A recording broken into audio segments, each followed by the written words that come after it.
नमस्कार दोस्तों, online एसकेएमयू YouTube channel में आप सभी का स्वागत है। और आज के इस वीडियो में बात करने वाले एसकेएमयू यूजी सेमेस्टर 6 जो कि सेशन है आप लोग का 2022 से 26।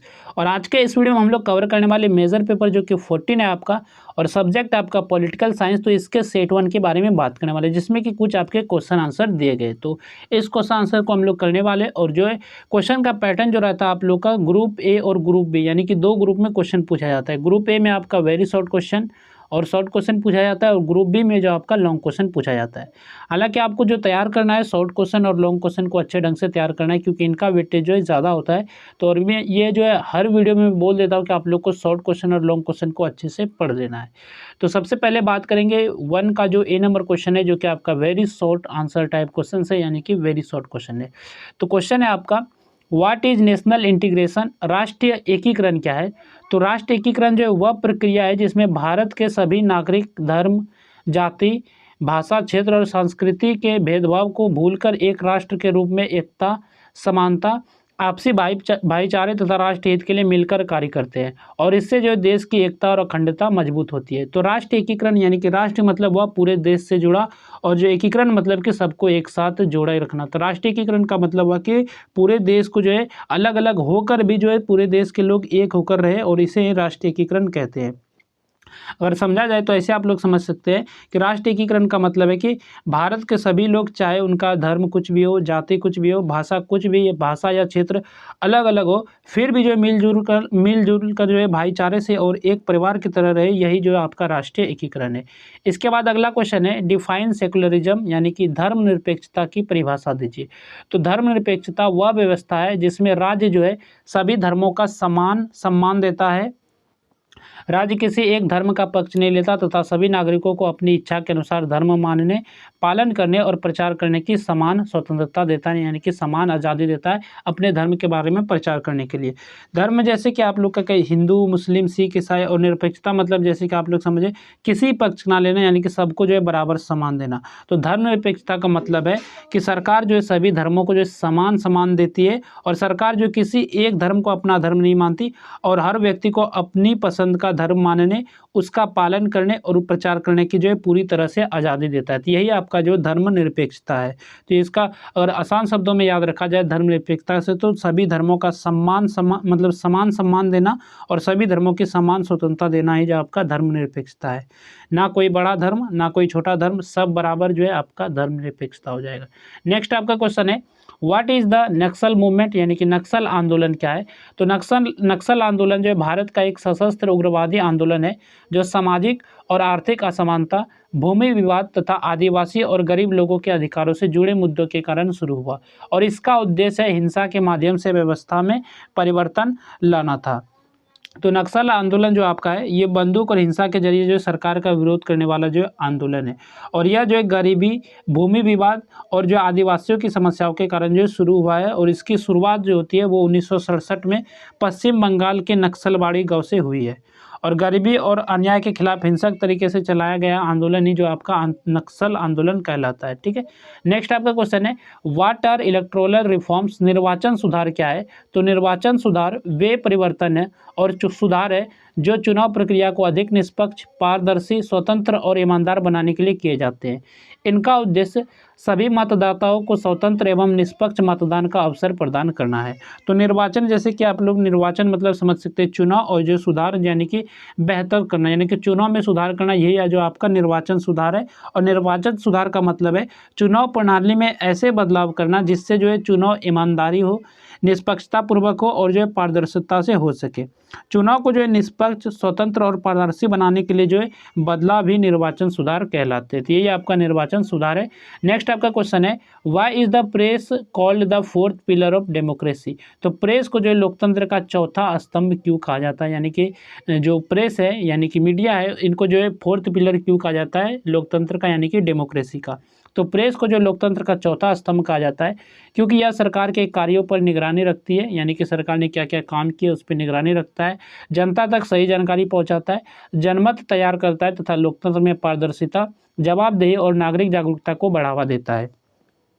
जैसे कि प्रेस में आप लोग समझ सकते हैं समाचार पत्र जो कि न्यूज़पेपर है, टीवी, रेडियो, और अभी तो आपका रेडियो नहीं चलता है, ये सभी जो समाचार के माध्यम यानी कि प्रेस के माध्यम है।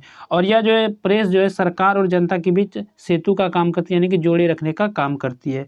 तो इसको अगर आप याद रखना चाहे, प्रेस को लोकतंत्र का चौथा स्तंभ क्यों कहते हैं, जो कि जनता को जो है सही जानकारी देता है, सरकार पर निगरानी रखे और जो है जनमत बनाए रखे, वही जो लोकतंत्र का चौथा स्तंभ यानी कि प्रेस है। तो इसीलिए जो हम लोग प्रेस को जो है लोकतंत्र का चौथा स्तंभ कहते हैं, यानी कि डेमोक्रेसी का फोर्थ पिलर कहते हैं। इसके बाद यहाँ से आपका शॉर्ट आंसर टाइप क्वेश्चन है, यानी कि शॉर्ट क्वेश्चन शुरू होते हैं, जो कि क्वेश्चन नंबर 2 आपका है, explain the major challenges to national integration in India, यानी कि भारत में राष्ट्र एकीकरण की प्रमुख चुनौतियों की व्याख्या कीजिए। तो भारत के राष्ट्र एकीकरण में कौन कौन से जो चुनौतियां आती है, कौन कौन सी चैलेंजेस आती है, तो इसके बारे में आपको बताना है। तो राष्ट्र एकीकरण का मतलब है कि देश के सभी लोग जो मिलजुल कर एकता से रहे, लेकिन कुछ समस्याएं इस एकता को जो कमज़ोर करती है, यानी कि इसे जुटने नहीं देती, इसे तोड़े रखने की कोशिश करते हैं, और इन्हीं राष्ट्रीय एकीकरण की जो है चुनौतियां कहते हैं, यानी कि इन्हीं समस्याओं को जो है इसकी चुनौतियां कहते हैं। और भारत जो है एक विविधताओं वाला देश है, यानी कि यहाँ पर अलग अलग लोग रहते हैं, अलग अलग धर्म के रहते हैं, यहाँ पर अलग अलग भाषाएं बोली जाती हैं, अलग अलग क्षेत्रों में रहते हैं, अलग अलग संस्कृतियाँ होती हैं, इसलिए यहाँ पर विविधताओं वाला देश है। और यहाँ जो अनेक धर्म, भाषाएं, जातियाँ और संस्कृतियाँ हैं, और इन विविधताओं के कारण जो राष्ट्रीय एकीकरण के सामने कई चुनौतियाँ आती हैं, यानी कि इन्हीं विविधता के, यानी कि अलग अलग होने के कारण जो है एकीकरण करने में जो है बहुत सारी चुनौतियाँ आती हैं, बहुत सारी समस्या आती है। सबसे बड़ी चुनौती है सांप्रदायिकता है, जिसमें विभिन्न धर्मों के बीच तनाव और जो है संघर्ष बढ़ता है, यानी कि अलग अलग धर्मों के बीच जो तनाव और संघर्ष बढ़ता है। जातिवाद भी लोगों को ऊंच नीच में बांटकर सामाजिक एकता को कमजोर करता है, और क्षेत्रवाद के कारण लोग अपने क्षेत्र के हित को राष्ट्रीय हित से अधिक महत्व देते हैं। भाषावाद भी राज्यों और लोगों के बीच मतभेद पैदा करता है, और आर्थिक असमानता, गरीबी और बेरोजगारी लोगों में असंतोष बढ़ाती है। आतंकवाद और नक्सलवाद देश की शांति और सुरक्षा के लिए गंभीर खतरा है। और भ्रष्टाचार और राजनीतिक स्वार्थ भी राष्ट्रीय एकता को नुकसान पहुंचाते हैं, और इन सभी कारणों से जो देश की एकता, अखंडता और आपसी भाईचारा जो प्रभावित होता है, तथा राष्ट्रीय एकीकरण मजबूत होने में कठिनाई आती है। तो यही सभी जो समस्याएं आती है राष्ट्रीय एकीकरण को मजबूत करने में। ठीक है, इसके बाद नेक्स्ट आपका क्वेश्चन है, explain the main characteristics of coalition politics in India. तो भारत में गठबंधन राजनीति की प्रमुख विशेषताओं का व्याख्या कीजिए। तो गठबंधन राजनीति का आपको प्रमुख विशेषताएं बताना है, इसके बारे में बताना है। तो गठबंधन राजनीति क्या होता है? तो गठबंधन राजनीति का मतलब है कि जब किसी एक पार्टी को चुनाव में पूर्ण बहुमत नहीं मिलता, यानी कि पूरी तरह बहुमत नहीं मिलता है, तो तब जो वो दो या दो से अधिक पार्टियों के साथ मिलकर जो सरकार बनाती है, तो इसी को हम लोग जो गठबंधन राजनीति कहते हैं। यहाँ पर इसको भी पढ़ लेते हैं। तो गठबंधन राजनीति जो है वह व्यवस्था है जिसमें दो या दो से अधिक राजनीतिक दल मिलकर सरकार बनाती है, यानी कि दो या दो से अधिक पार्टी मिलकर जो आपके सरकार बनाती है। और भारत में इसके कई प्रमुख विशेषताएं हैं। पहली है आपका, इसमें कोई एक दल पूर्ण बहुमत प्राप्त नहीं कर सकता, यानी कि कोई एक दल अगर पूर्ण प्राप्त नहीं कर सकते तो वो दो मिलकर जो है सरकार बनाते हैं, दो से अधिक भी बनाते हैं यहाँ पर, इसलिए कई दल मिलकर सरकार बनाते हैं। दूसरी आपकी विशेषता है, सरकार साझा न्यूनतम कार्यक्रम के आधार पर कार्य करती है, यानी कि दोनों में आपसी साझेदारी के साथ काम करती है। तीसरी आपकी है विशेषता, सभी दलों के बीच आपसी सहयोग, समझौता और सहमति आवश्यक होती है। चौथी, इसमें छोटे और क्षेत्रीय दलों की भूमिका भी महत्वपूर्ण होती है तथा उन्हें सरकार में भागीदारी मिलती है, यानी कि जो छोटे पार्टी है तो उसको भी सहायता मिलती है इस तरह गठबंधन करके।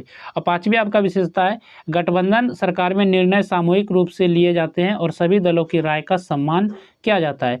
छठी आपकी विशेषता है, मतभेद होने पर सरकार के अस्थिर होने की संभावना बनी रहती है। और सातवीं आपका है, गठबंधन राजनीति लोकतंत्र में विभिन्न वर्गों और क्षेत्रों को प्रतिनिधित्व देने का अवसर प्रदान करती है। इस प्रकार जो है भारत में गठबंधन राजनीति सहयोग, साझेदारी, प्रतिनिधित्व और सामूहिक निर्णय की व्यवस्था पर आधारित होती है। इसके बाद यहाँ से आपका ग्रुप बी है जो कि लॉन्ग आंसर टाइप क्वेश्चन है। तो इस पर चलने से पहले बात करेंगे हम लोग पीडीएफ के बारे में। तो पीडीएफ का डाउनलोड लिंक जो वीडियो के डिस्क्रिप्शन में दिया गया है, तो वहाँ से आप लोग डाउनलोड कर सकते हैं। तो चलिए क्वेश्चन नंबर 4 देख लेते हैं, जो कि आपका लॉन्ग क्वेश्चन है। Explain the meaning, importance and measures for strengthening national integration in India. तो भारत में राष्ट्रीय एकीकरण के अर्थ, महत्व एवं उससे सुदृढ़ बनाने के उपायों की व्याख्या कीजिए। तो ये क्वेश्चन नंबर 4 है।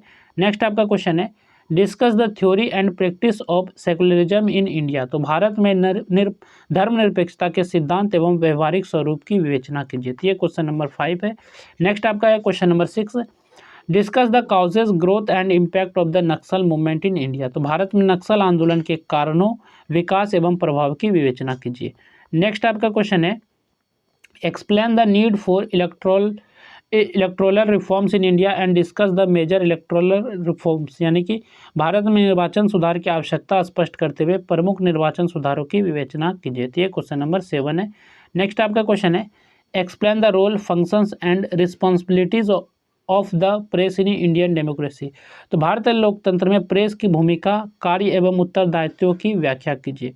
इसके बाद नेक्स्ट आपका क्वेश्चन है, critically examine the growth, nature and characteristics of coalition politics in India. Bharat में गठबंधन राजनीति के विकास, प्रकृति एवं विशेषताओं का समालोचनात्मक परीक्षण कीजिए। तो ये क्वेश्चन नंबर 9 है। तो यहाँ तक हम लोगों ने ये सेट 1 देखा, जो कि आपका मेजर पेपर 14 था, पॉलिटिकल साइंस सब्जेक्ट था आपका, जो कि एसकेएमयू यूजी सेमेस्टर 6 के लिए वीडियो था, सेशन 2022 से 26 के लिए।